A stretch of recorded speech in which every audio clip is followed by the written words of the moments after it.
So many people, and especially from our backgrounds, right? We are brought up in a society where it's post-apartheid. You've been through so much, right? Yes. Then there's black tax that you're paying. So it feels almost selfish to say to your parents, you know what, I want to go do my own thing. And often you land up sitting in corporate or agency or whatever it is for 10, 15 years.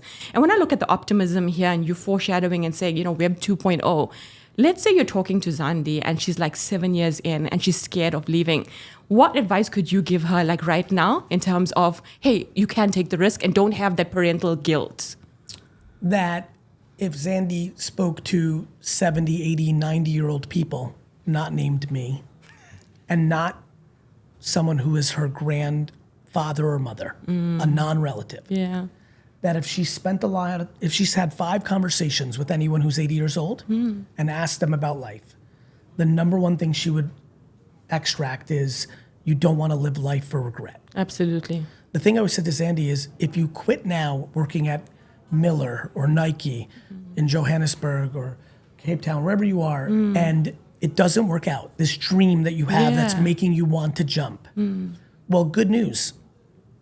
You can always go and work for Procter & Gamble or Unilever or Kraft. Yeah. The thing that people that tend to be stuck in a corporate environment don't understand is that the world has done a very effective job to tell you that you having a gap in your resume is bad at a time when having a gap in your resume is good. Yes, exactly. Because resumes are supposed to, we say CVs back home, right? CVs need to look a certain way. That's right. I was saying to him, like, I started out as a DJ, and then I was like, I cannot be a 40-year-old DJ. And I took that and made it into a CV. I still, to this day, even for my latest job, they were like, what's that gap? But I made it a positive story. Well, that's right. And more importantly, like, the world's changing. This company, we've never required a college degree. I have no clue where these two gentlemen went to college. Did you go to college, Justin? Yeah. They're like, oops. You know what I mean?